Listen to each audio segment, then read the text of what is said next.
Bom dia, boa tarde, boa noite para todos e todas os meus queridos irmãos e irmãs e também todas as pessoas que assistem o ensinamento, a pregação, a meditação da palavra do Senhor. Como vocês quiserem chamar esses momentos aqui, onde meditamos, onde nos lembramos do nosso Deus. Sempre temos que ter a Deus na nossa alma, na nossa vida, toda hora. E durante os dias da semana, nós fazemos as nossas tarefas, a nossa vida normal. Mas sempre temos que afastar o tempo para o Senhor, sempre afastamos uns minutos para o Senhor. No domingo, em alguns lugares do mundo, são dias de descansar. Não em todos os lugares, mas em muitos países, o domingo é usado para descansar. E nós também descansamos, mas primeiro damos a honra para o Senhor. Primeiro agradecemos o nosso Deus por tudo que Ele dá para nós. Tudo o que Ele é e o que Ele significa para as nossas vidas. Então, hoje, nós vamos cantar para o Senhor um hino, que nem sempre, para que nós também possamos aprender a cantar a Deus, cantar para Ele sem instrumentos de música, mas só com a nossa voz, com o natural que Deus nos deu. O hino 22, que chama Mais de Jesus, muito mais do nosso Deus, nós gostaríamos que Ele esteja nos nossos corações, nas nossas vidas. Nós queremos ter de Deus. É o mais bonito que um ser humano poderia ter na vida, ter a Deus. Que aquela pessoa tenha coisas de Deus, que aquela mulher tenha coisas de Deus no seu coração. Então, nós desejamos mais de Jesus sempre. E no número 22. Más de Jesús deseo saber, más de su gracia y poder, más de su salvación gozar, más de su dulce amor gustar, más quiero amarle, más quiero honrarle, más de su salvación gozar, más de su dulce amor gustar, más quiero a Jesús seguir, más de su santa ley cumplir, más de su voluntad saber, más de su espíritu tener, más quiero amarle, más quiero honrarle, más de su salvación gozar, más de su dulce amor gustar, más de Jesús, más oración, más cerca estar en comunión, más su palabra meditar, más sus promesas alcanzar, más quiero amarle, más quiero honrarle, más de su salvación gozar, más de su dulce amor gustar, más de Jesús allá veré, más semejante a Él seré, más de su gloria he de gozar,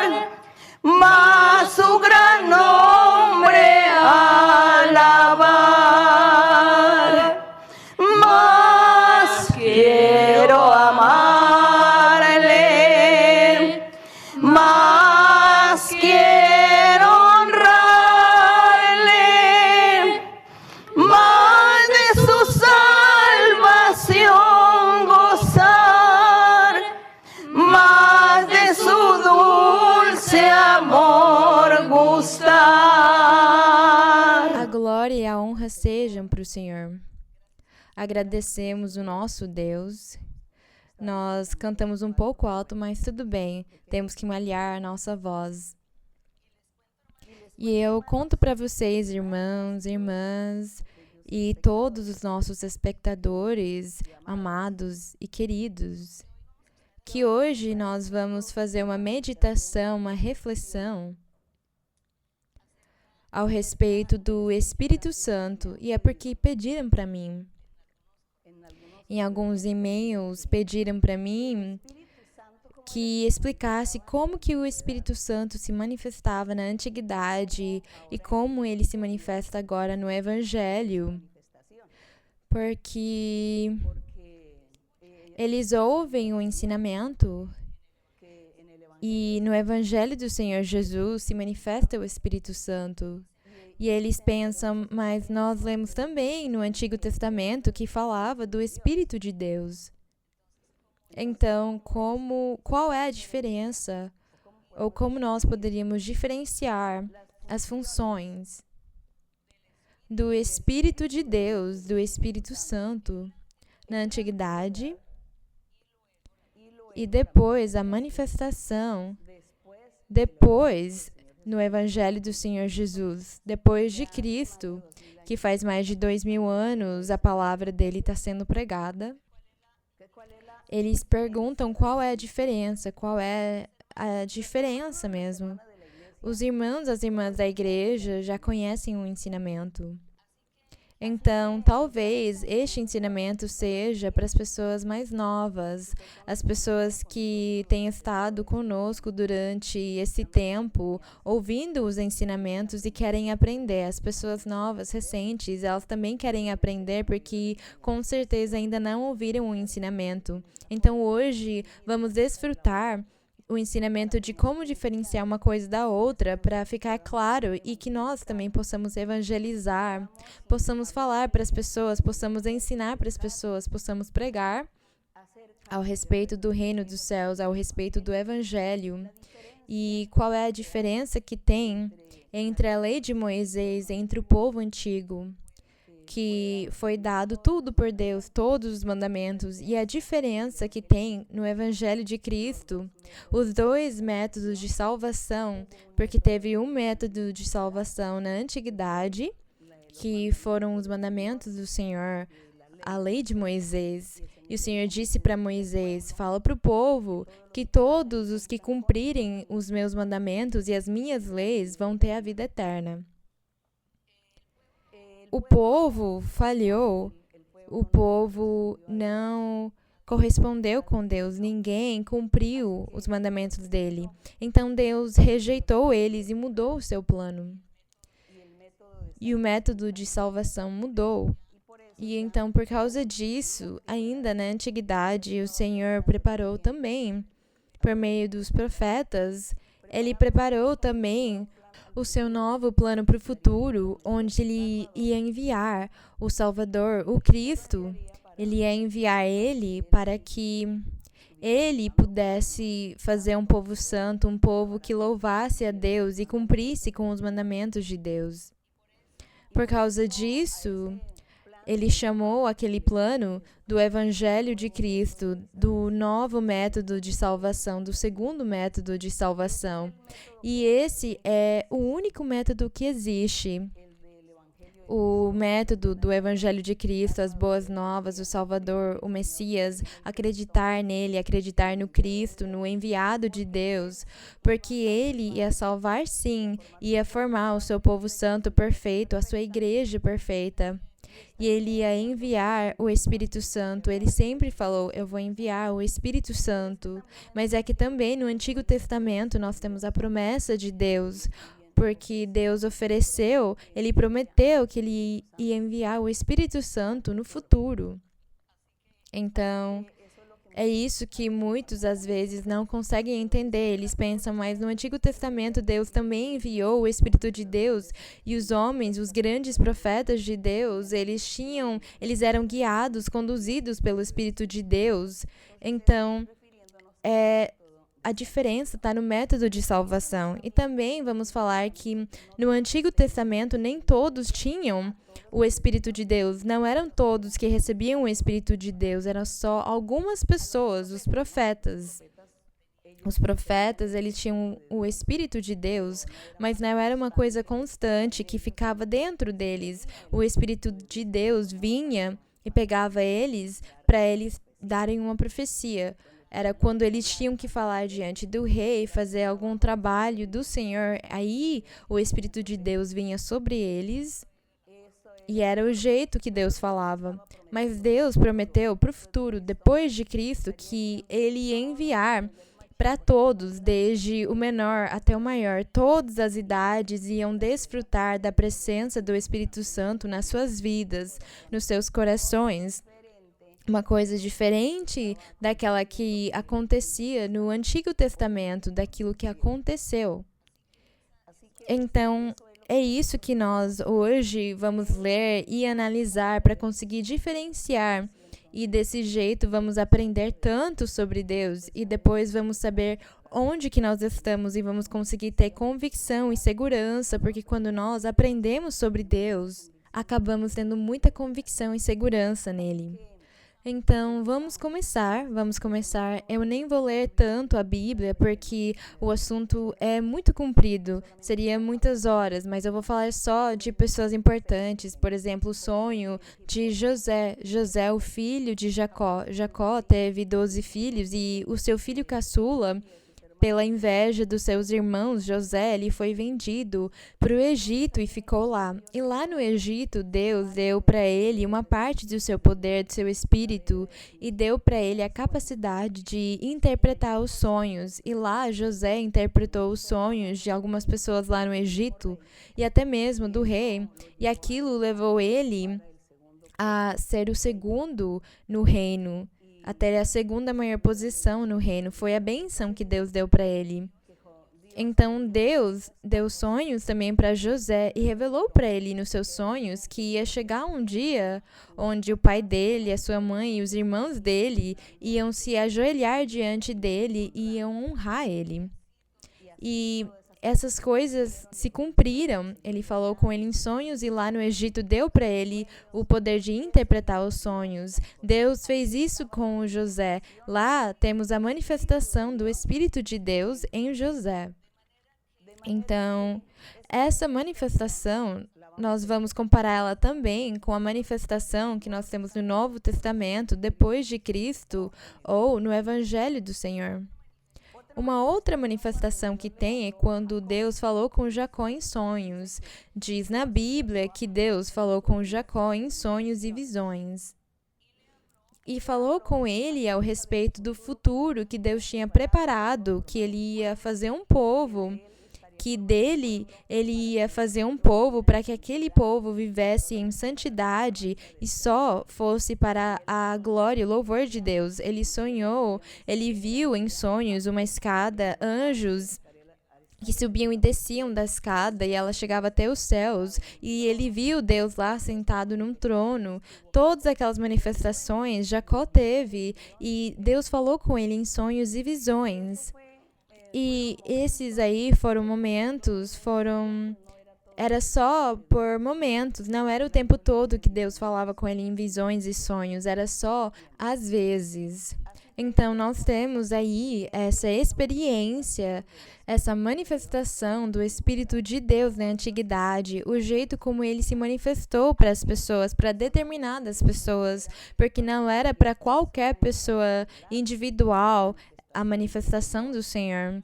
Era só para as pessoas que Deus tinha chamado, segundo o seu plano, para que eles trabalhassem e ministrassem para que o plano de Deus pudesse se cumprir, de criar uma nação. Deus também, por exemplo, falou com Moisés. Moisés, ele foi um profeta de Deus.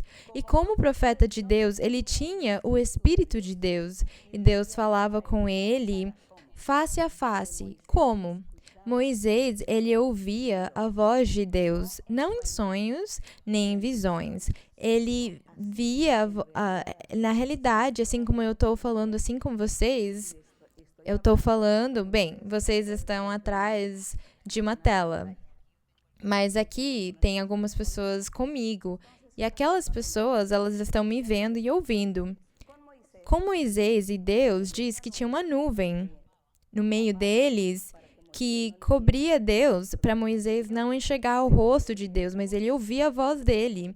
É como se nós colocássemos uma cortina aqui na minha frente, vocês ouvem a minha voz e eu sei que atrás da cortina, na minha frente, tem pessoas me ouvindo. É desse jeito que Deus falava com Moisés e disse para ele, eu vou falar só com você assim, face a face. Quer dizer que ele ia ouvir a voz de Deus ficando acordado. Ele não ia precisar de visões nem sonhos para Deus falar com ele. Ele ia ouvir a voz de Deus mesmo. Então, Moisés, ele conversava com o Senhor, ele perguntava muita coisa para o Senhor e o Senhor respondia para ele, dava muitas ordens para ele também. Era esse o jeito como o Espírito Santo se manifestava na antiguidade. Como ele se manifestou com Adão e a Eva, Deus falava para eles também por visões. Adão e Eva, eles viam visões e naquelas visões, Deus falava com eles e ensinava para eles tudo que eles tinham que fazer e como que eles tinham que fazer. Deus falou em visões com Caim e Abel e também deu para eles ensinamentos de como que eles tinham que se comportar na vida, como que eles tinham que cuidar da terra e cuidar dos animais. Ensinou para eles e ensinou para eles também nas suas consciências os valores, o temor a Deus, a moral que eles tinham que ter. Tudo Deus ensinava para eles, eles sabiam tudo. Os patriarcas daí para frente também, Deus revelava para eles por visões. Foi o jeito como o Espírito de Deus se manifestou, como ele se manifestou na antiguidade.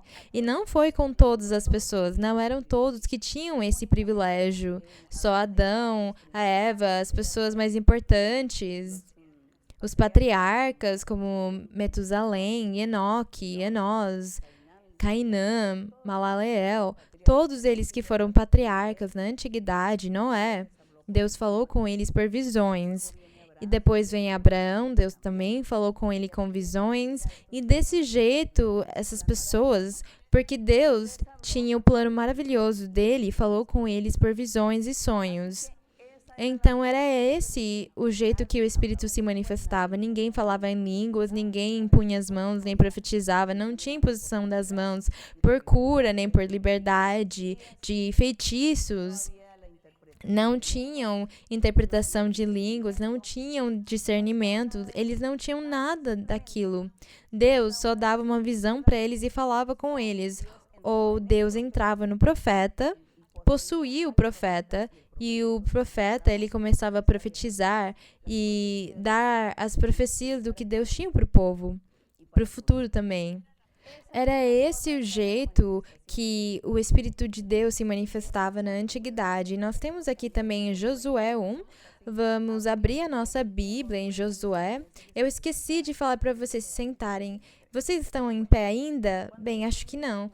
Quando eu me esquecer de alguma coisa, vocês, por favor, se sentem primeiro, porque eu me apaixono tanto pelas coisas de Deus que eu me esqueço do restante. E aqui em Josué 1, 5... Deus também falou com Josué. Moisés já tinha morto. Moisés já tinha morto, diz aqui no primeiro verso. E sucedeu depois da morte de Moisés, servo do Senhor, que o Senhor falou a Josué, filho de Num, servidor de Moisés. Josué, ele era o servidor de Moisés. E Deus falou com ele: Moisés, meu servo, é morto. Agora, pois, levanta-te e passa este Jordão, tu e todo este povo, a terra que eu vos dou aos filhos de Israel. E no verso 5 fala para ele que ele tinha que passar este povo até a terra de Canaã. No 5 fala para ele: ninguém te poderá resistir todos os dias de tua vida. Fala que ninguém. Deus disse para Josué. Mas como que Deus falou para Josué isso aqui? Em visão. Aqui ele não falou face a face como ele fazia com Moisés. Falou para ele em visão. Disse: ninguém te poderá resistir todos os dias de tua vida. Como fui com Moisés, assim serei contigo. Não te deixarei, nem te desampararei. Glorioso é o nome do nosso Deus. Essas palavras aqui são muito formosas, essas promessas aqui. Eu fico arrepiada pela alegria e pela felicidade de imaginar como que aconteceram essas coisas aqui, imaginando que hoje também temos o mesmo Deus poderoso que falou com Josué. Ele está conosco. Por causa disso, eu fico tão feliz, eu fico tão contente quando eu leio aqui e Deus fala para a pessoa: estarei contigo e te guardarei. Porque hoje também Ele fala a mesma coisa conosco pelo Espírito Santo. Vou te guardar, vou te proteger. É muito formoso e nós temos que valorizar as palavras do nosso Deus. Aqui Deus falou com Josué em visão e disse para ele que ia ficar do lado dele, que ia ajudar ele, que ele ia permitir que ele conseguisse passar o Jordão com o povo e chegar à terra de Canaã. Mas lá eles iam se encontrar com algumas nações, cada uma ia ter os seus reis e eles iam se opor que eles passassem por lá. Eles não iam deixar o povo passar, não iam querer deixar. Mas Josué ia ter que lutar contra eles. E Deus ia dar a vitória para eles. E ele ia triunfar, ia vencer, ia continuar em frente até possuir todo o território. E lá começaram as guerras, começaram as lutas, as guerras. Começaram a morrer na guerra, porque Deus disse para ele: lá tem nações e vocês vão ter que brigar com aquelas pessoas. Mas eu estarei contigo, Josué, e terás a vitória e conseguirás vencer as batalhas. Isso aqui é muito bonito, que o Espírito de Deus tenha falado com Josué em visões e tivesse falado para ele essas promessas maravilhosas. Agora vamos para Juízes. Juízes, no capítulo 6, depois de Josué, temos Juízes. E eu conto para vocês a história. Depois de Josué, ele teve que lutar muitas batalhas lá na terra de Canaã, derrotar muitos reis, vencer eles, mas depois disso ele morreu. E quando Josué morreu, o povo todo bagunçou, eles voltaram atrás e viraram idólatras, fizeram abominações, maldades, pecado, cada um fazia o que eles queriam e eles não ligaram mais para Deus, eles não quiseram ler os mandamentos, nem revisar o que Deus tinha falado. Eles se esqueceram de Deus e começaram a pecar e a multiplicar a sua maldade. Então Deus castigou eles, deixou eles sozinhos. E aí vinham os reis, as pessoas de outras nações vizinhas com os seus exércitos e eles lutavam contra os israelitas. E Deus permitia que eles perdessem as guerras. Eu falo aqui depois da morte de Josué. Então, eles sofriam e eram escravos das outras nações. E eles choravam e pediam para Deus. Até que um dia Deus teve misericórdia deles. E aí fala que levantou juízes. Levantou um juiz para que aquele juiz... Deus esteve com aquele juiz. E aí eles tiveram paz durante alguns anos. Mas depois, novamente, eles pecaram e Deus novamente deixou eles sozinhos e eles novamente oraram para Deus. E desse jeito, Deus castigava eles, abandonava eles até eles voltarem a se arrepender. E Deus dava para eles um outro juiz. E aí, então, Deus dava vitória para aquele juiz nas batalhas, nas guerras. E eles viveram assim, guerra após guerra, batalha após batalha. Em alguns instantes eles venciam, outros eles eram derrotados, os israelitas eram humilhados. E aqui no capítulo 6, no verso 1, nós vamos ler Juízes 6:1, diz: os filhos de Israel fizeram o que era mal ante os olhos do Senhor, e o Senhor os entregou nas mãos de Midian por 7 anos. Entregou eles para que eles fossem escravos do rei de Midian. E diz que os midianitas humilharam eles e tiraram deles todas as suas posses, os seus bens, os animais, a comida, as terras, roubaram eles de tudo, tiraram deles tudo. E o povo ficou humilhado, pobre, eles não tinham o que comer, eles não tinham nada, eles estavam na miséria. Deus castigou eles desse jeito porque eles tinham pecado, eles pecavam, se arrependiam e pecavam de novo. E aí o Senhor, depois de castigar eles e depois deles serem humilhados uns 7 anos, diz que eles clamaram a Deus, no verso 7, diz que eles clamaram ao Senhor, os filhos de Israel, por causa dos midianitas, e Deus teve misericórdia. Ele teve misericórdia e enviou para eles um profeta que profetizasse para eles e falou para eles de novo: eu que tirei vocês do Egito, falei para vocês cumprirem os meus mandamentos, mas vocês não obedeceram a minha voz. Mesmo assim, o Senhor teve misericórdia porque eles clamaram. E no verso 11 diz que veio o anjo do Senhor e se sentou debaixo do carvalho que está em Ofra. Nós vemos aqui a manifestação do Espírito de Deus. A manifestação do Espírito de Deus aqui aconteceu como o anjo do Senhor.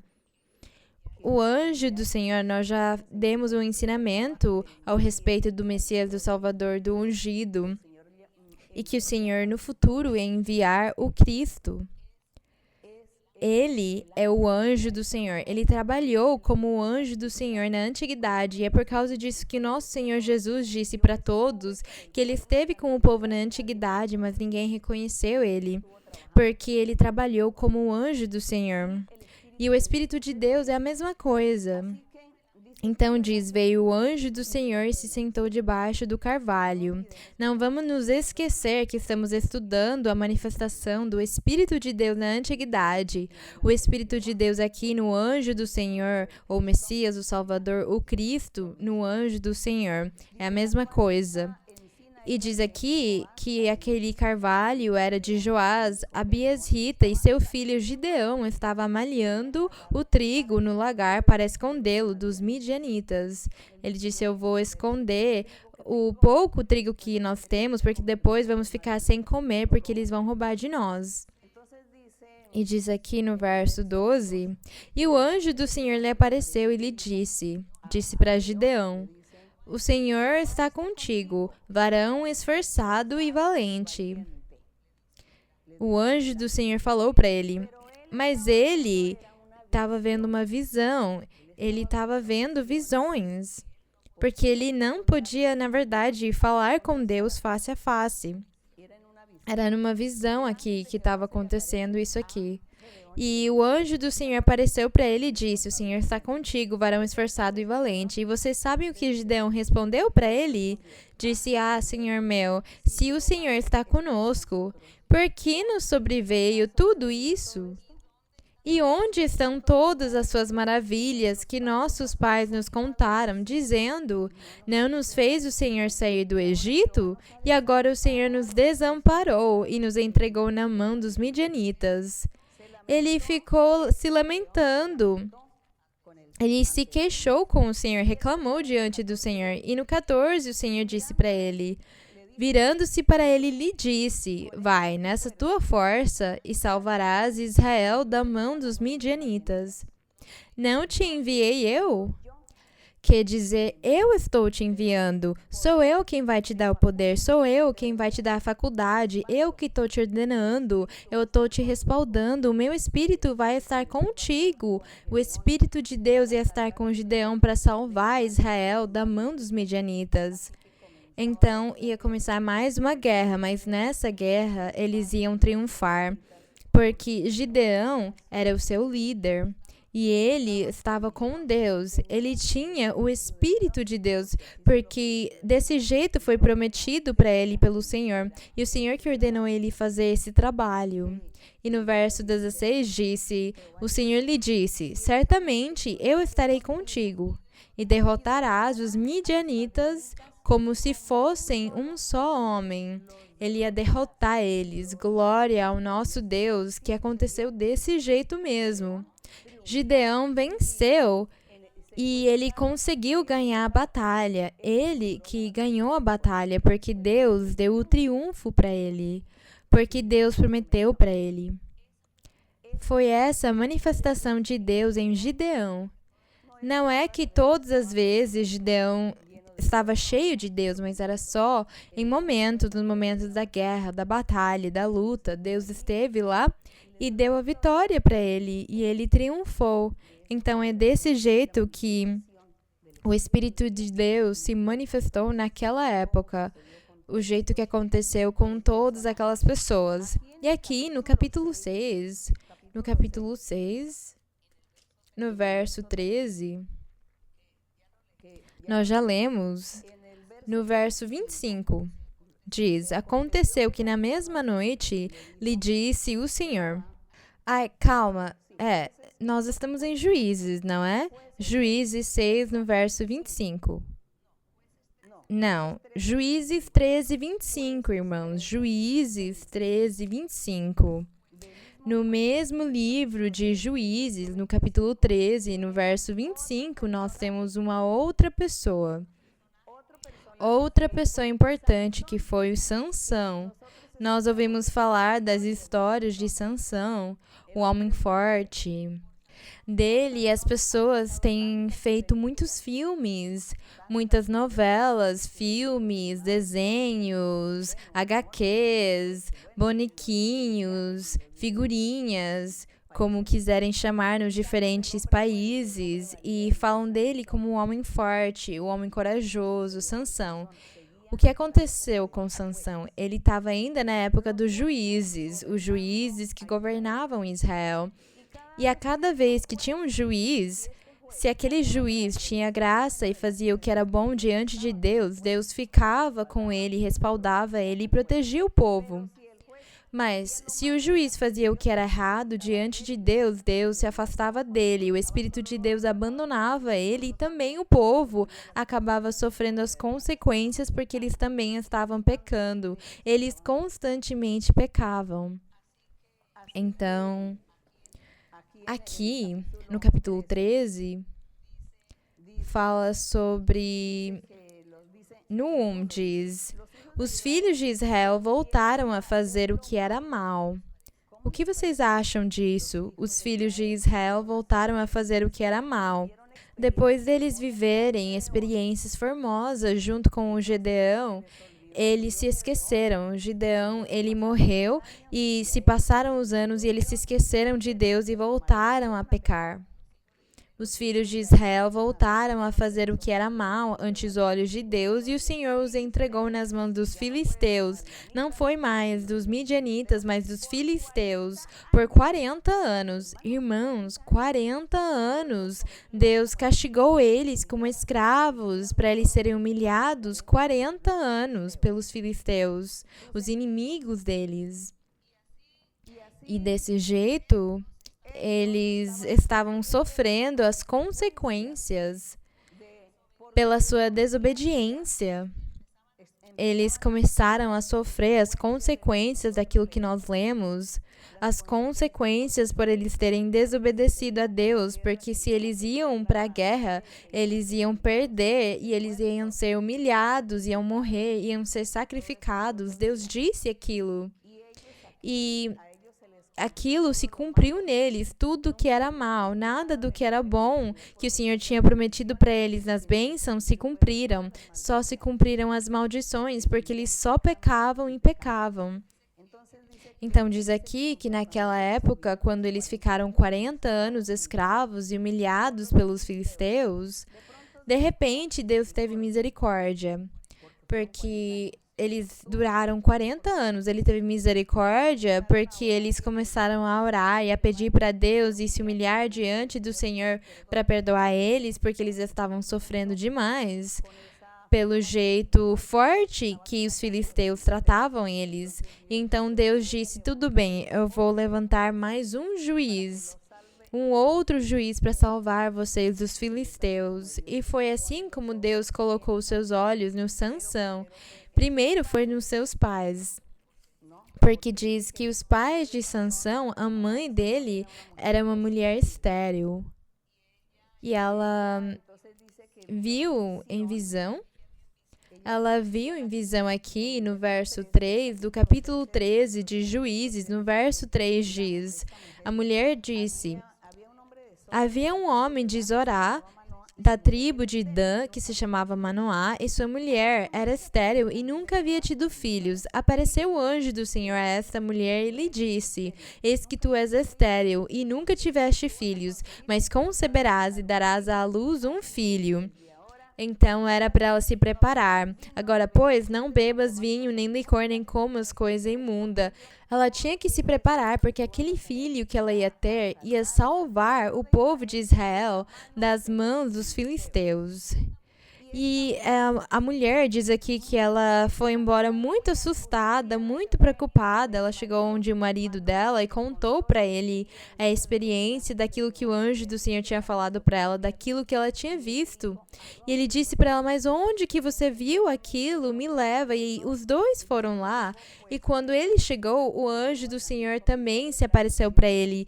O Manoá, ele começou a enxergar a visão também. E o anjo falou de novo com ele. Falou: a sua mulher vai te dar um filho, ele vai chamar Sansão. E ele vai libertar o povo de Israel da mão dos filisteus. Porque já tinham se passado 40 anos que eles eram escravos e humilhados. Eles estavam sofrendo.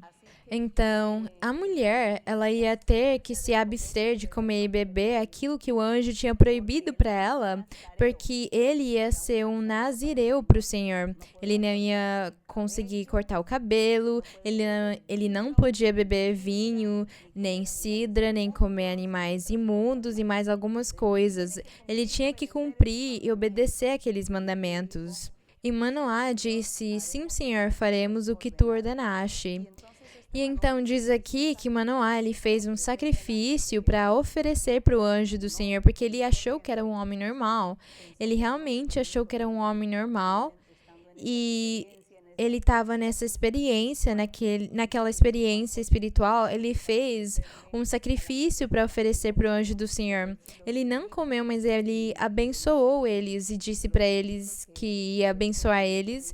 E Manoá, curioso, perguntou para ele qual era o nome dele, porque ele achou que era um humano. E ele disse: por que perguntas pelo meu nome, que é admirável? Foi o que o anjo do Senhor disse para ele. E aqui no verso 25 diz que depois que ele tinha sumido diante deles, Manoá e a sua esposa, eles se foram e no decorrer do tempo eles tiveram um filho. E no verso 24 diz: a mulher deu à luz um filho e lhe pôs o nome de Sansão. E o menino cresceu e o Senhor o abençoou. E o Espírito do Senhor começou a se manifestar nele, em Sansão, nos acampamentos de Dan entre Zorá e Estaol. Os acampamentos eram onde estavam os exércitos, e lá o Espírito de Deus começou a se manifestar nele, e ele começou a ser um homem diferente dos outros, cheio de força, muito poderoso na sua força. Bem, essa é a história bonita do Sansão. Vocês gostariam que eu continuasse falando? Não, não podemos, porque estamos falando da manifestação do Espírito Santo com as pessoas. Se vocês quiserem saber mais dele, porque é muito bonito, então leiam o capítulo 14 de Juízes. E aqui nós já terminamos as coisas de Sansão. As pessoas queriam saber, ficaram curiosos, não é? Mas vocês já sabem que o Sansão, ele tinha muita força, que ele não podia cortar o cabelo dele, ele não podia beber vinho, mas uma mulher fez ele cair na armadilha e cortou o cabelo dele. E quando cortou o cabelo dele, profanou a promessa do nazireu. Porque os nazireus, eles tinham que deixar crescer o cabelo, eles não podiam cortar nem as pontas do cabelo.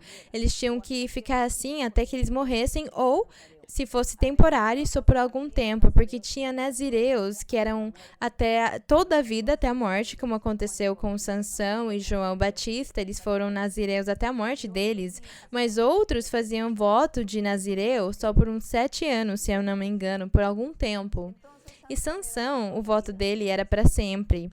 E aquela mulher filisteia que ele se apaixonou, fez ele cair na armadilha, cortou o cabelo dele, fez ele beber vinho, comer coisas imundas. Ele encostou em coisas imundas, e aí ele profanou o voto e Deus castigou ele. Mas eu vou deixar a história para vocês lerem depois, tá bom? Porque é muito formosa. Mas agora nós estamos vendo a manifestação do Espírito Santo nas pessoas. O Espírito de Deus veio em Sansão no tempo que ele foi juiz e ele também liderou batalhas na guerra e venceu os filisteus, destruiu eles e no final a história conta para nós que ele chegou no templo dos filisteus, ele pegou as colunas e mexeu nelas com tanta força que todo o prédio desabou e morreram milhares. Mas, na verdade, era o Espírito de Deus que tinha entrado nele e deu a força para ele destruir o templo. Então, era o Espírito de Deus. Não é que Sansão fosse forte como mais do que qualquer ser humano. Ninguém é forte, é só Deus e o poder dele nas pessoas. O Espírito de Deus fez aquela obra e é desse jeito que o Espírito de Deus se manifestava na antiguidade, só com determinadas pessoas, muito exclusivos, em determinados momentos, para determinadas circunstâncias. Era que Deus se manifestava. Vamos continuar em 1 de Samuel. Aqui em 1 de Samuel, temos uma outra pessoa também que o Espírito de Deus, 1 de Samuel, no capítulo 3. Outra pessoa que o Espírito de Deus se manifestou também em visões. Aqui em Samuel, 1 de Samuel 3, no verso 1, diz... Aqui eu conto para vocês a história, é a história do Samuel. Samuel. Diz aqui também que Ana, que era a mãe de Samuel, ela era estéril, ela não podia ter filhos e ela ia na casa de Deus orar para Deus dar filhos para ela e disse para ela, Deus disse que ia dar um filho para ela. Deu um filho para ela, chamou Samuel, mas ela ofereceu ele para Deus, porque ela disse, se você me der um filho, eu vou te dedicar a ele para ele ficar no teu templo, te servindo, trabalhando para você.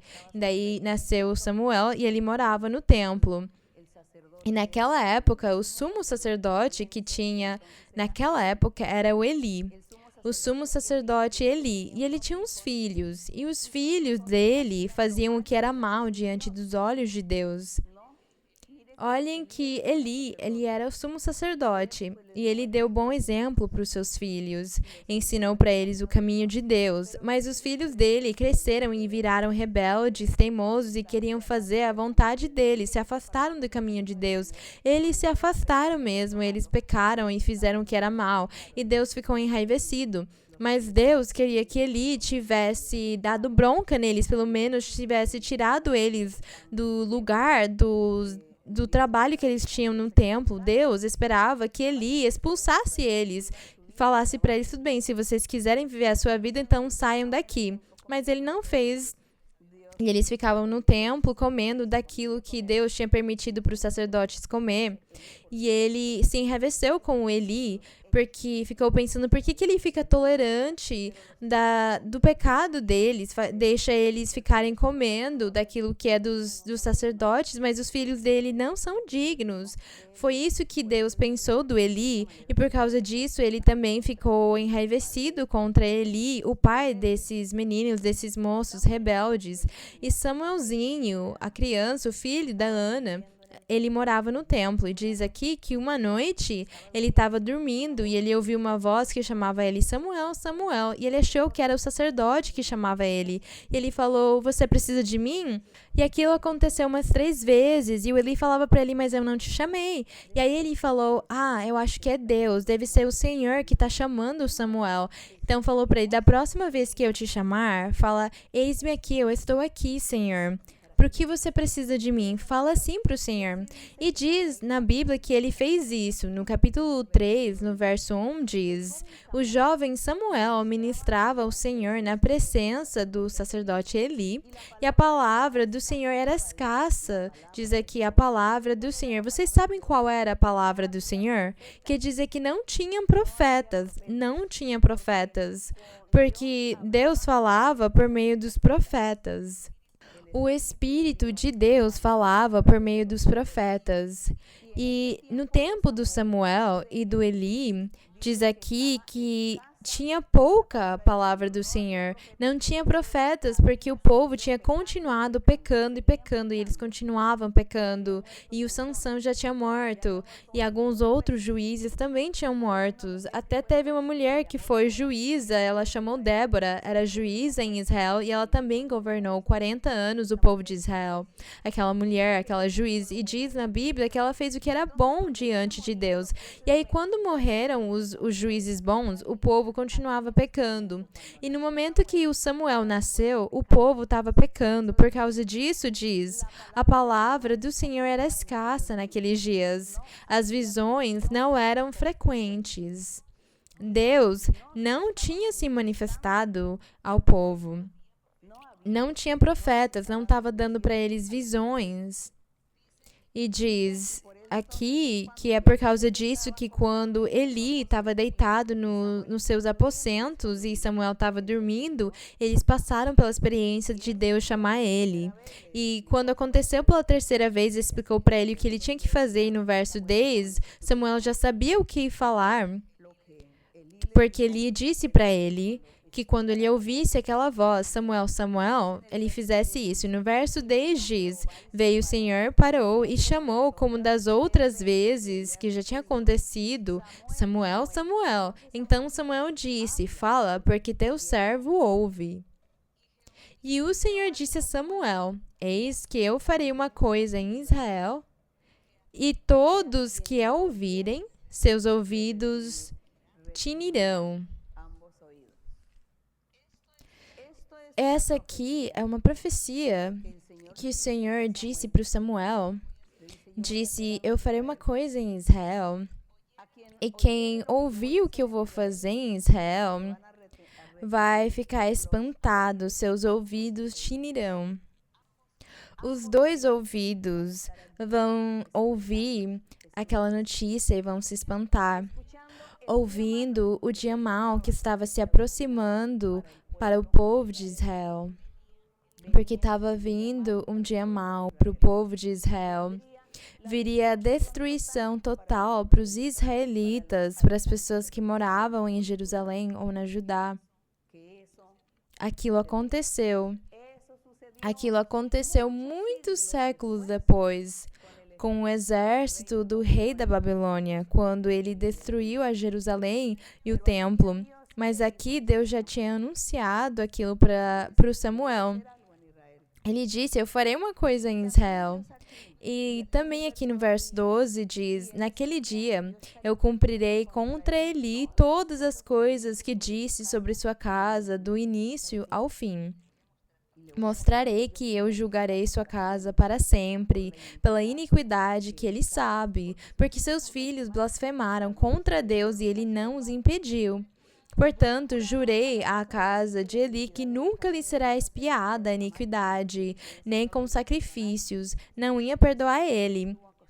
E Samuel esteve deitado até pela manhã, e abriu as portas da casa do Senhor. Samuel temia revelar a visão ao sacerdote Eli, porque foi terrível aquilo que ele ouviu do castigo que Deus tinha para os dias que Eli e os seus filhos iam morrer numa batalha. Eles iam morrer com a mesma notícia, Eli e os seus filhos iam morrer. E depois também Deus, no final, tudo que ele ia fazer com o povo de Israel, diz que aqueles que fossem ouvir, ia ser impossível ouvir aquela notícia ruim que eles iam ouvir. E tudo por causa do pecado de alguém. Deus era desse jeito, ele castigava pelo pecado de uma pessoa, castigava muitos. O Senhor não faz mais isso hoje. Agradecemos o nosso Senhor Jesus, porque hoje quem peca é quem paga. Quem peca é quem é castigado. Agora não é mais castigado seus filhos, nem os seus pais, nem os seus irmãos, nem os seus sobrinhos, nem as suas tias. Só quem peca é cobrado o pecado dele. Na antiguidade não era assim. Uma pessoa fazia o pecado e as suas gerações seguintes eram quem pagavam as consequências. E o Senhor veio fazer esse grande trabalho conosco. E é por causa disso que o Evangelho do Senhor é simples. O fardo é ligeiro. o jugo dele não é tão pesado. E é verdade, porque nós estamos com a ajuda do Senhor para mudar. Se eu pecar, então eu acabo sendo castigado. Ninguém mais vai pagar por mim.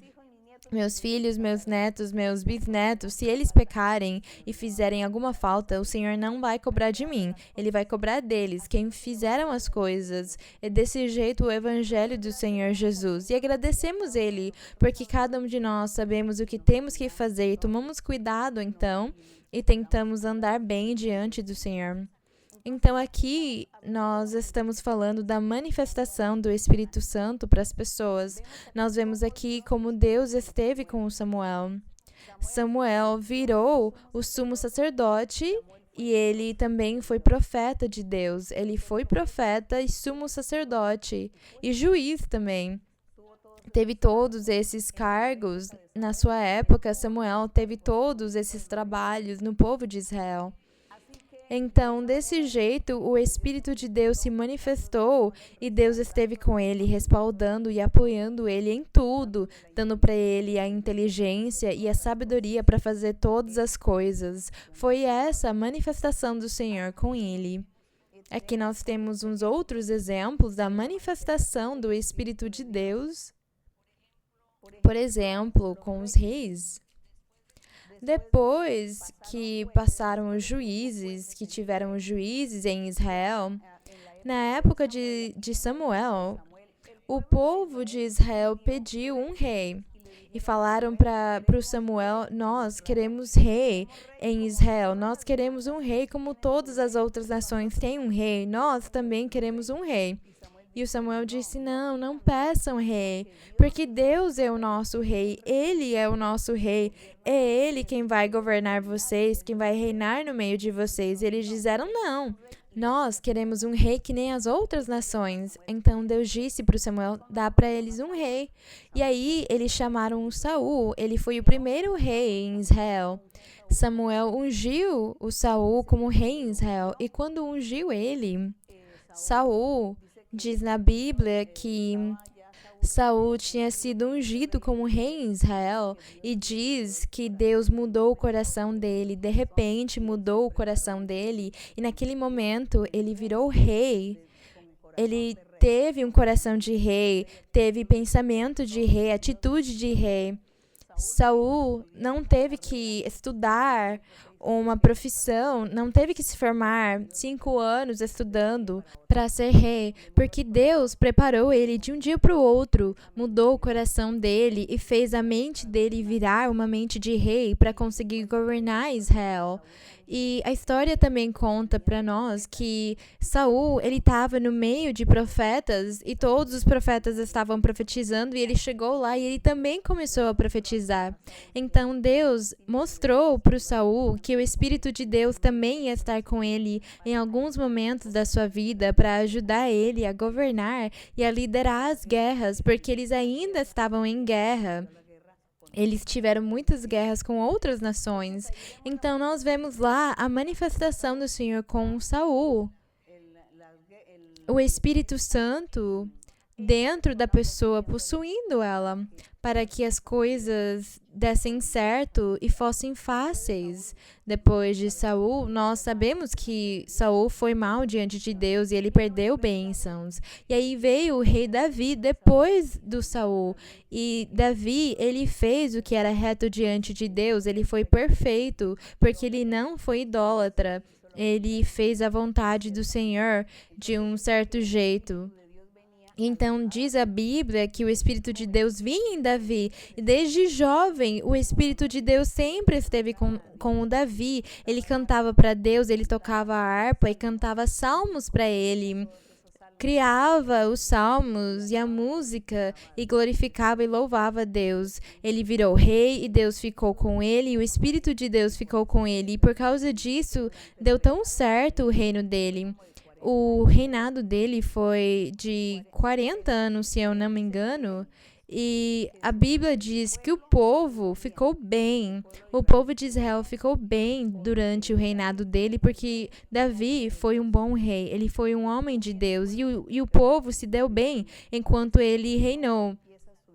depois que ele morreu, começou Salomão a herdar o trono e ele acabou se perdendo pelas mulheres e pela vida que ele teve de prosperidade. As mulheres acabaram perdendo o coração dele, desviando o coração dele. E Deus deu para o Salomão espírito de sabedoria. Então, a manifestação do Espírito de Deus em Salomão foi que deu para ele inteligência e sabedoria para governar o povo. Salomão era tão sábio que reis das outras nações, pessoas importantes de outras nações, viajavam só para ouvir a inteligência dele. Ele falou Provérbios e Eclesiastes e Cantares. Ele, inspirado pelo Espírito de Deus, falou todas essas coisas que ficaram escritas e servem para nós hoje para aprender a viver do jeito certo, porque são regras morais que o Senhor dava pela boca de Salomão. Então, o Espírito de Deus esteve com ele para compor todos os provérbios e todos os cânticos, toda aquela sabedoria e o jeito como ele ensinava para as pessoas. O Espírito de Deus esteve com ele desse jeito, inspirando ele para falar desse jeito. Desse jeito foi a manifestação do Espírito de Deus com o Salomão. Então, com cada pessoa nós vemos que o Senhor tinha a sua própria manifestação. Vamos falar também dos profetas, o profeta Elias, por exemplo, o profeta Eliseu, o profeta Elias. Ele tinha o poder do Espírito de Deus nele como profeta. Então, ele profetizava para o povo. Deus usava ele para dar profecias para o futuro, para falar sobre o Senhor Jesus e falar sobre a igreja, para falar ainda do fim do mundo. Para tudo aquilo, Deus usou os seus profetas para falar de tudo aquilo. Eliseu, por exemplo, um dia... Eliseu, ele foi um profeta também, ele foi o acompanhante do Elias, e Deus revelou para Eliseu que ia levar Elias, que o Elias ia morrer. Então, Eliseu ficou atrás do Elias, não deixava ele sozinho, porque ele pensava, eu quero ter o que ele tem, eu quero ver ele morrer, partir. Então, Elias, ele queria ficar sozinho, e Eliseu ficava seguindo ele. E Elias teve que falar para ele, eu vou sumir agora, eu vou ter que subir na presença do Senhor. Mas o Eliseu falou para ele, eu não quero te deixar, eu quero que você me dê a dupla porção do seu espírito. Ele disse, antes de você ir embora, eu quero que você dê para mim, que Deus dê para mim a porção do Espírito de Deus que você tem, que ela seja passada a mim. Porque Eliseu, ele entendeu que se o Elias ele ia morrer ou ia sumir, o poder de Deus que estava dentro dele ia se afastar. Então ele disse, eu quero aquele poder de Deus que você tem, do Espírito Santo, que venha sobre mim. E Elias disse, tudo bem, então ele vai passar para você se você me ver sumir. Aí ele vai passar para você. E foi assim, porque ele não deixou ele sozinho nunca, até o dia que o Senhor fez o Elias subir. E ele viu ele subindo numa carruagem de fogo, e ele falou que ele estava vendo aquilo. Elias percebeu, e a capa dele, a capa das vestes do Elias caiu da carruagem, e Eliseu pegou aquela capa e falou, tudo bem, eu vou fazer a mesma coisa que ele fazia, eu vou abrir o Jordão só encostando ela na água. E ele viu que deu certo, e aí ele percebeu que o poder que Deus tinha dado para o Eliseu tinha passado agora para ele. Foi essa a manifestação do Espírito Santo com o Eliseu. E desse jeito, os profetas, eles viveram todas aquelas experiências. E aí Eliseu, ele começou a fazer milagres também. Diz a Bíblia que Deus começou a se manifestar nele, e Deus fez muitos milagres. Vamos lembrar que o Eliseu, ele andou por uma cidade e uns jovens zombaram dele, porque como ele já era uma pessoa idosa, maior, zombaram dele e chamaram ele de careca, de calvo. Eles falavam, calvo, calvo, sobe. E Eliseu, diz a Bíblia, que ele falou alguma coisa para os jovens, ele deve ter amaldiçoado eles, disse alguma coisa para eles, e diz a Bíblia que saíram os ursos e mataram os jovens que tinham zombado do profeta, porque eles não tinham respeitado o profeta de Deus. E Deus tinha ensinado para eles que os profetas e os idosos tinham que ser respeitados. Então, esses foram os sinais. A água, teve um lugar onde tinha uma água envenenada e Eliseu também falou para eles fazerem algumas coisas e a água deixou de ser envenenada e as pessoas que beberam a água não morreram. Deus usou ele para fazer milagres. Até quando Eliseu morreu, diz a Bíblia que sepultaram ele num lugar e alguns dias depois, um grupo de pessoas, elas iam enterrar também um morto, mas veio a guerra, veio um exército e ele estava por perto. E quando eles chegaram perto, as pessoas se assustaram e eles saíram correndo e jogaram a pessoa morta no túmulo onde eles tinham enterrado o Eliseu. E eles lançaram o corpo lá e a pessoa, ela ressuscitou. Ela ressuscitou porque ela caiu onde tinha o corpo do Eliseu, que já estava morto. Então Deus mostrou para eles que Eliseu tinha sido um homem de Deus, chamado e colocado por Deus, e o que ele tinha profetizado tinha que ser acreditado, porque era uma palavra de Deus. Com aquele milagre, ele mostrou para eles que Eliseu tinha sido um homem de Deus e que era para acreditar nas profecias que ele tinha deixado escritas. Foi para isso que Deus fez tudo aquilo, para que as pessoas pudessem ver os milagres e falar: Deus vive, Ele existe, Ele é verdade. É para isso. Então, é esse o jeito como na antiguidade, eu dei para vocês um resumo da antiguidade e do jeito como o Espírito de Deus se manifestou na antiguidade com as pessoas importantes e os profetas. E agora nós vamos para Isaías. Vamos para o livro de Isaías, no capítulo 44, onde Deus começou, por meio do profeta Isaías, Deus começou a prometer para o futuro. Ele começou a prometer que no futuro o Senhor ia dar o Espírito Santo dele para todas as pessoas, para todos os homens e mulheres que acreditassem no Messias, no Cristo, no Salvador. Todos os que acreditassem nele, todos, desde o menor até o maior, eles iam ter o Espírito Santo. Foi a promessa que Deus fez pelos profetas da antiguidade, porque Isaías é um profeta da antiguidade, mas a profecia dele aqui já era para o futuro. Isaías 44, 3. Isaías 44, 3 diz: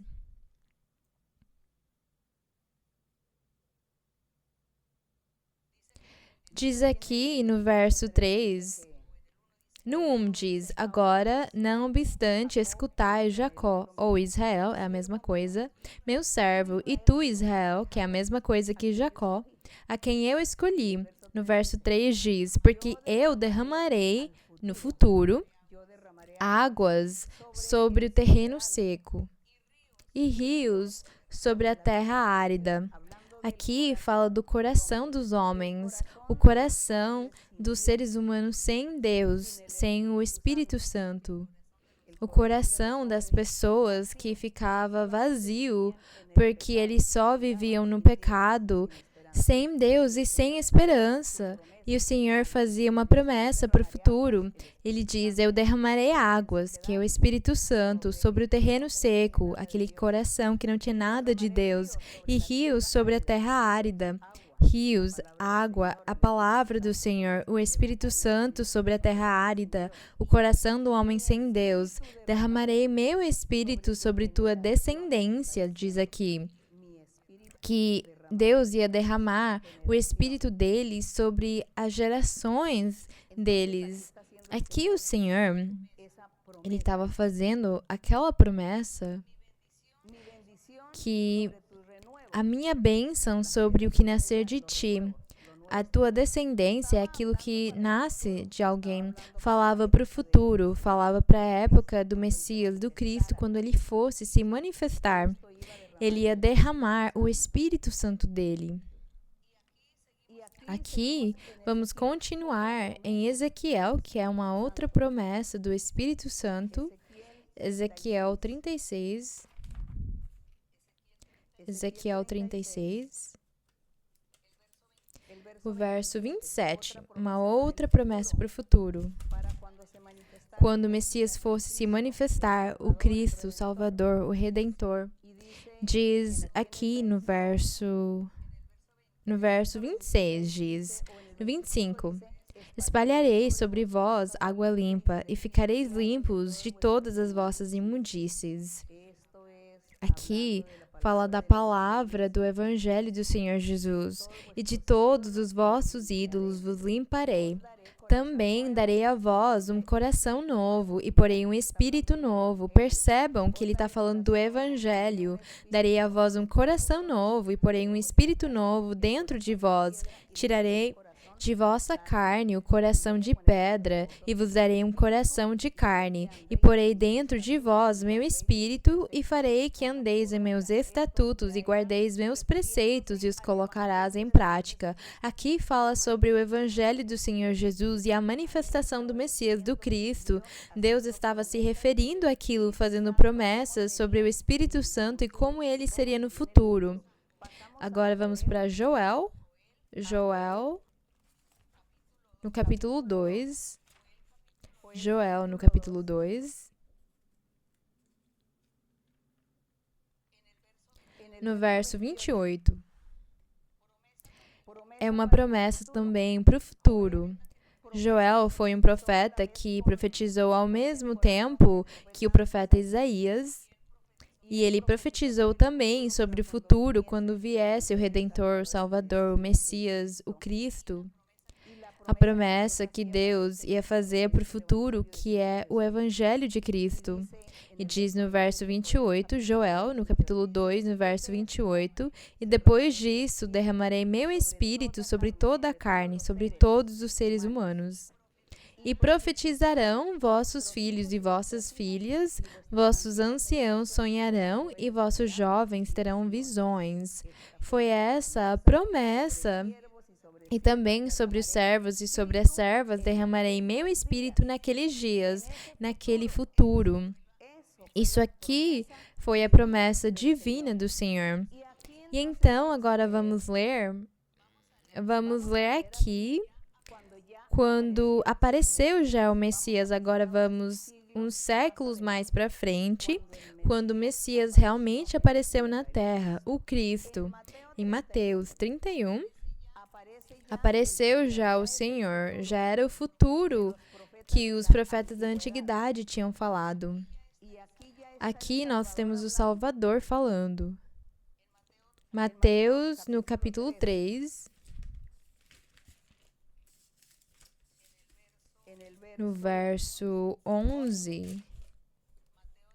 Mateus 3:11, nós temos João pregando o reino dos céus.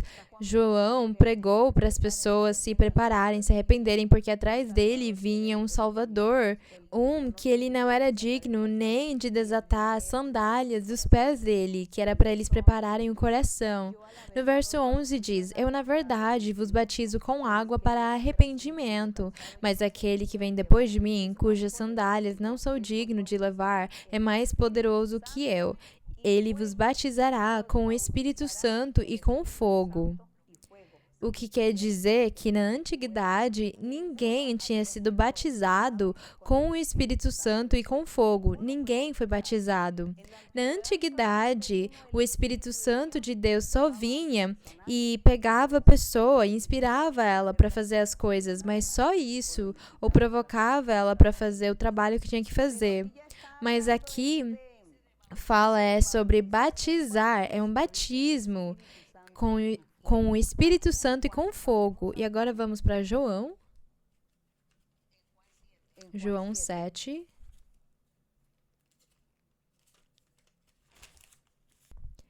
João, no capítulo 7, no verso 39, o Senhor Jesus pregou. Não temos mais o João, mas é o Senhor Jesus.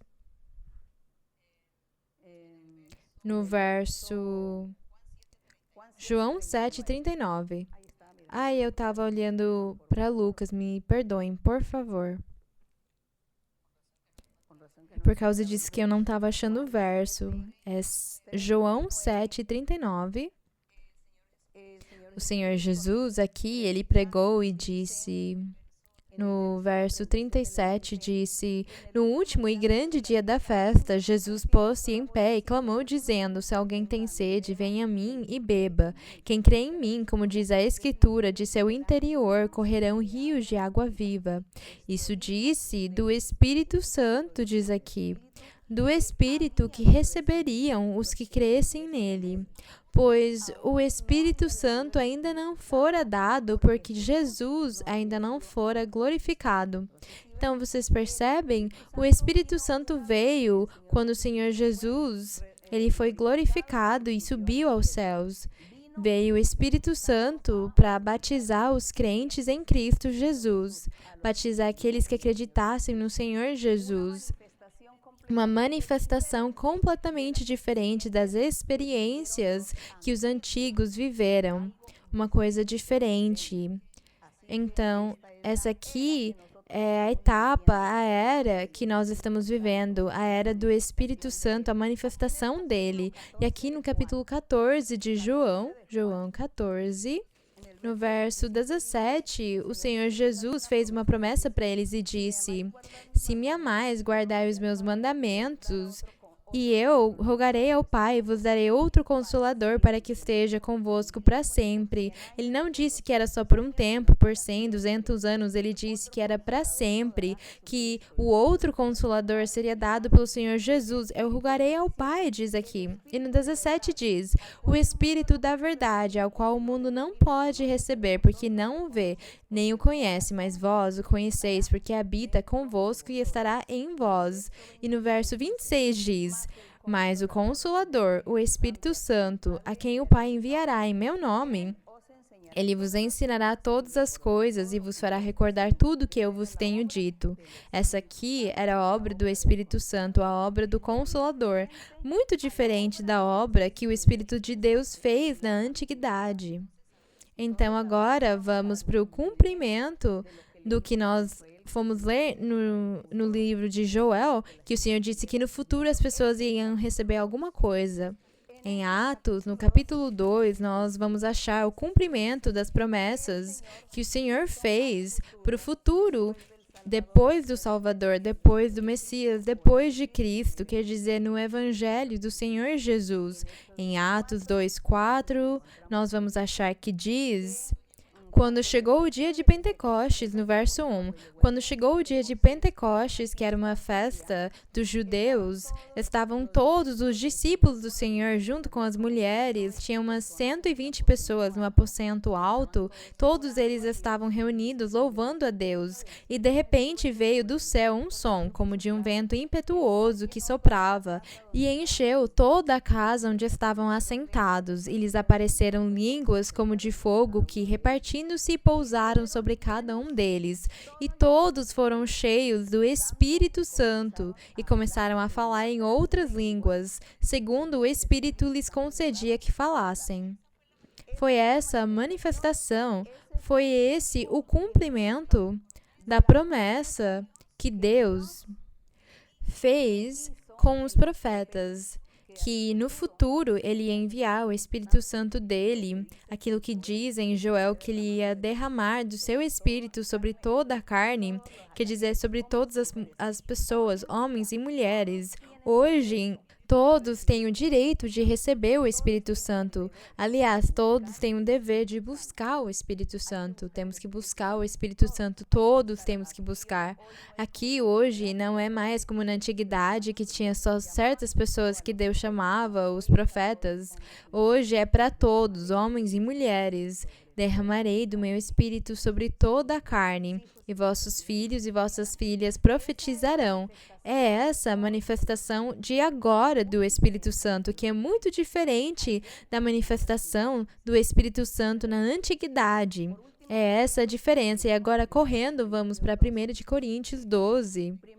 1 de Coríntios 12, O que fala o apóstolo Paulo sobre a manifestação do Espírito Santo? Sobre a manifestação do Espírito Santo, aqui o apóstolo Paulo lembra para todos os crentes e disse para eles: o Senhor Jesus, ele tinha morto e no terceiro dia ele ressuscitou. Ele esteve alguns dias conosco, se manifestou, ele nos deu ordens, disse para não irmos embora de Jerusalém até vir o Espírito Santo. Ele subiu aos céus e o Espírito Santo veio mesmo. Nós nos reunimos num aposento alto, umas 120 pessoas, nós oramos, veio o Espírito Santo, todos louvamos, falamos em línguas e profetizamos, e umas 3.000 pessoas se converteram. É essa obra do Espírito Santo. E aqui a igreja já faz um tempo que ela estava aberta, que ela estava funcionando, e em 1 de Coríntios 12, ele lembra para todos: quanto aos dons espirituais, não quero, irmãos, que sejais ignorantes. Sabei que quando erais gentios, vos deixáveis conduzir a ídolos mudos. Mas agora, no Evangelho, aquele que diz que o Senhor Jesus é o Deus mesmo, ele fala pelo Espírito de Deus, porque o Espírito de Deus, ou o Espírito Santo, é aquele que testifica sobre o Filho, sobre o Senhor, sobre o Messias. É ele quem testifica e fala que ele é a verdade, que ele é o caminho.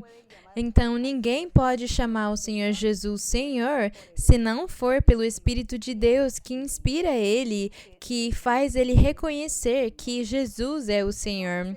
E aí ele começa a listar todos os dons espirituais que tem. Diz que é o mesmo Deus, o mesmo Senhor e o mesmo Espírito quem distribui os dons, o trabalho na igreja, todas as funções, e que cada pessoa, homem ou mulher, recebe uma porção daquilo, um dom espiritual, para que a pessoa possa aproveitar. Deus também dá vários dons espirituais. Uma pessoa pode ter um ou vários dons espirituais.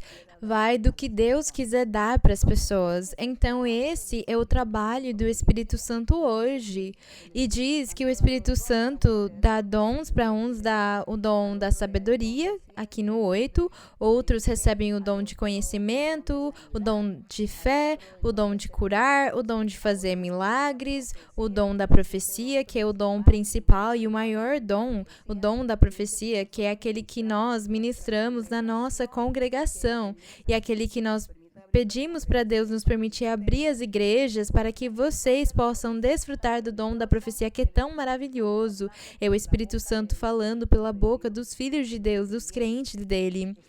Aquele homem, aquela mulher tem o dom da profecia na sua boca, e quando eles impõem as mãos e quando eles oram, profetizam para outra pessoa, e o Espírito Santo fala para a pessoa daquilo que tem no fundo do seu coração, o que está acontecendo na sua vida. É isso o dom da profecia. Há outro discernimento de espíritos, há outra diversidade de línguas, e tudo é feito pelo mesmo Espírito Santo, pelo próprio Senhor, pelo mesmo Deus, repartindo a cada um segundo sua vontade.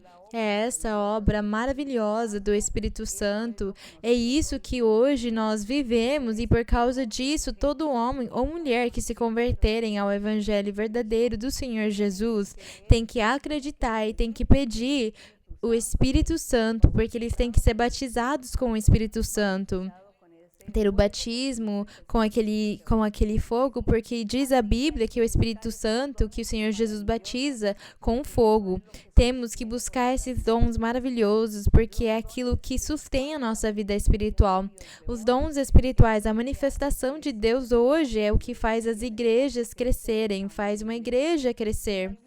Em algumas denominações, em algumas igrejas que não têm a manifestação do Espírito Santo, nem os dons dele, aquelas igrejas nunca vão crescer. Elas sempre vão ter só uns 30, 40 crentes a vida toda. E eles nunca vão crescer. E se cresce é porque as pessoas, elas inventam de fazer atividades, cinemas, comidas, usando coisas do mundo para chamar a atenção das pessoas, e acabam tendo algumas pessoas, mas são pessoas que não buscam a Deus. É só para encher um lugar, para ter muitas pessoas lá, mas ninguém tem nada de Deus lá. realmente a igreja, a religião, onde o evangelho do Senhor Jesus se manifesta, onde tem o verdadeiro evangelho e o Espírito Santo tem lá os seus dons, as pessoas têm que se converter a Deus. E aí você vai ver muitas pessoas, mas também você vai ver todos os corações convertidos, porque é essa a palavra de Deus. E se alguém falar que ainda não se converteu, mas está no meio da igreja, tem uma hora que o Senhor tira eles. Se ele não se arrepender, porque Deus dá a chance daquela pessoa se arrepender. E se ela não fizer, Deus tira ela da sua congregação, da sua igreja, porque o Senhor fala, aquele lugar, aquela cadeira que você está ocupando, faz falta para alguém que realmente está me buscando. Você não me busca, então sai daqui. É isso que o Espírito de Deus faz. Então nós, hoje, somos guiados pelo Espírito de Deus, pelos seus dons maravilhosos. Nós desfrutamos deles. O dom de cura, o dom de milagres, que o Senhor faz no meio de todos nós. Isso aqui é maravilhoso e é para agradecer a Deus e honrar Ele, valorizar Ele por tudo que Ele tem feito nas nossas vidas. Agora vocês conseguiram ver a diferença desses dois métodos de salvação. O antigo, que era a lei de Moisés e os mandamentos de Deus, e as pessoas tinham que cumprir, mas eles não cumpriram. E agora o método é Cristo, o Senhor Jesus e o seu Evangelho, cumprir os mandamentos dele, ter o Espírito Santo e os dons dele, a manifestação dele. É esse o outro método, e é nesse que nós estamos andando agora. E nós convidamos vocês para irem na congregação, para vocês terem essas experiências espirituais, e eu convido vocês para continuarem lendo a Bíblia. Então, Deus abençoe todos vocês grandemente, que Deus esteja com vocês, que Ele fique com vocês, que o Senhor ilumine vocês, dê para vocês revelações em sonhos e visões, que Deus fale com vocês e ensine para vocês o seu caminho e convide vocês a seguirem adiante, que Deus liberte vocês de tantas pragas e doenças e feitiços e maldições, tantas coisas que vocês estão passando. Tomara que Deus liberte e limpe vocês, porque Deus está lá, perto de todos vocês. Deus abençoe. Vamos orar. Bendito Dios, Padre Santo. Gracias, mi Dios, mi Rey. Bendito y alabado tu nombre para siempre. Te damos la honra y la gloria y la alabanza, mi Señor, por tu misericordia, por tu verdad, por tu palabra santa. Gracias, eterno Dios, gracias, mi Señor, gracias porque esta oportunidad que tú nos das, Señor, de leer la Biblia, de meditar, de reflexionar, de analizar. Todo esto hace que nos enamoremos de ti, Señor. Gracias, Señor. Gracias porque cada día, Señor, nuestro corazón, Señor, se liga más a ti. Nuestro corazón se adhiere más, Señor, a ti, a tus promesas, a tu palabra. Esperamos en ti, confiamos en ti. Nuestra esperanza está en nuestro Dios. Alabado tu nombre, glorificado seas, bendito por los siglos. Extiende tu mano misericordiosa en estos momentos. Haz milagros y señales en toda la gente, en todos aquellos que están sufriendo enfermedades diversas, enfermedades incurables, enfermedades psíquicas que son objeto de maldiciones, de brujerías, hechicerías. Hay una persona que se le está cayendo todo el cabello y está quedando calva. Me mandaron la foto, Señor. Tú conoces la situación, ten misericordia, porque yo sé que son brujerías, son maldiciones. Y estas personas sufren, Señor, porque no tienen dinero para hacerse un tratamiento.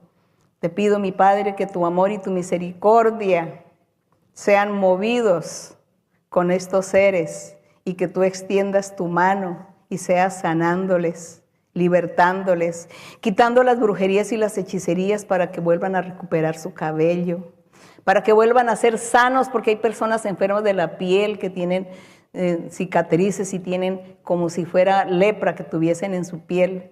Límpiales, Señor, porque todo esto es producto de las brujerías, porque el diablo viene para destruir, para dar la infelicidad, para robar la paz. Pero tú, mi Señor, nos das paz, alegría, felicidad, sanidad.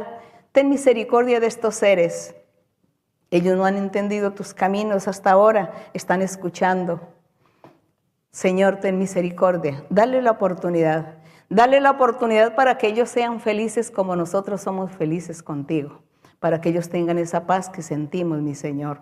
Padre Santo, en el nombre glorioso de tu Hijo Jesucristo, te pido, Señor, por todas aquellas personas desvalidas, por todos aquellos necesitados, Señor, que tú, Señor, suple todas necesidades, todo, tanto enfermedades como también lo material, lo físico, el dinero para la comida, para la vivienda, el vestido. Suple toda necesidad, Señor. Cumple anhelos del corazón. A los que sufren, Señor, sécale las lágrimas y ayúdales, Padre Santo. En el nombre de tu Hijo Jesucristo de Nazaret, gracias, mi Padre, gracias. Gracias, Señor. Gracias, Señor, porque tu amor es para siempre, tu misericordia es para siempre y tus promesas son fieles y verdaderas. E eu falo para vocês, meus filhos, acreditem nas minhas coisas, busquem o meu rosto, procurem o meu rosto, orem para mim, continuem em frente, clamem e me peçam, porque eu estou com todos vocês, eu estou perto de vocês, ouvindo, escutando, observando, e eu terei misericórdia de muitos, eu vou libertar muitos, vou curar muitos. Em breve darei para vocês progresso, em breve darei para vocês o triunfo, em breve vou dar para vocês a vitória e vocês vão se ver livres de todos esses momentos que o mundo está passando. Vou tirar vocês disso, tirarei as ataduras e as armadilhas, vou tirar o mal e vou dar chances para vocês me seguirem, para vocês acreditarem e confiarem em mim, para vocês lerem a Bíblia, para vocês buscarem o meu rosto em oração e para vocês louvarem o meu nome e seguirem em frente. Muitas bênçãos vou dar para muitos, muita prosperidade e triunfo, alegria vou dar para vocês, felicidade, vai ter bênção, vou me manifestar e em breve vocês vão receber muitas bênçãos espirituais, materiais, curas eu vou fazer, muitas mudanças eu vou fazer, grande triunfo e liberdade vou dar para vocês, sejam corajosos e sigam em frente. Gracias, Padre. Gracias, eterno Dios. Gracias, Padre, en el nombre glorioso de tu Hijo Ambicioli y bendiciones grandes. Grande, Señor, tú eres grande, eterno Dios. Padre Santo, tu misericordia para siempre. Bendito Dios. Gracias, Señor, por tu promesa. Gracias, Señor, por tu palabra. Bendito Dios para siempre. La honra y la gloria sea para ti, Señor, desde ahora y para siempre. Amén. Gloria al Señor. Bendito nuestro Dios. Louvado seja o nome do Senhor, agradecemos o Senhor. Obrigada, Senhor. Vamos cantar O Espírito de Deus se move, coro 72. El Espíritu de Dios se mueve, se mueve, se mueve. El Espíritu de Dios se mueve dentro de mi corazón. Un poquito más alto. El Espíritu de Dios se mueve, se mueve, se mueve. El Espíritu de Dios se mueve dentro de mi corazón. Oh, hermano, deja que se mueva, se mueva, se mueva. Oh, hermano, deja que se mueva dentro de tu corazón. El Espíritu de Dios se mueve, se mueve, se mueve. Oh, hermano de Dios se mueve dentro de tu corazón. Oh, hermano, deja que se mueva, se mueva, se mueva. Oh, hermano, deja que se mueva dentro de tu corazón. Bendito e louvado seja o nome do Senhor. A glória seja para Deus para sempre. Toma por favor mi mano, Señor. Contigo quiero ir. Con sangre aquí pagaste por mí. Te quiero hoy servir. Anhelo poder lo malo vencer y en santidad vivir. Toma por favor mi mano, Señor. Contigo quiero ir. Toma por favor mi mano, Señor. Contigo quiero ir. Con sangre aquí pagaste por mí. Te quiero hoy servir. Anhelo poder lo malo vencer y en santidad vivir. Toma por favor mi mano, Señor. Contigo quiero ir. A glória seja para o Senhor. Todos os meus queridos irmãos e irmãs e todos os espectadores, vamos andar na mão do Senhor. Fala para o Senhor: Senhor, pega na minha mão e me leva, Senhor, porque eu quero viver. Eu quero andar no mundo, mas só contigo, pegando na minha mão. É isso. Deus abençoe vocês grandemente e agradecemos o Senhor pelas suas bênçãos e pelas suas promessas que Ele fez hoje por meio da profecia. Para aqueles que são novos e não entendem, houve profecia na oração e o Espírito Santo falou conosco. Então, Deus fez muitas promessas formosas, bonitas, maravilhosas, e eu sei que vocês vão receber elas e vão desfrutar delas. Deus abençoe vocês, amo muito vocês no Senhor. Obrigada. Deus abençoe.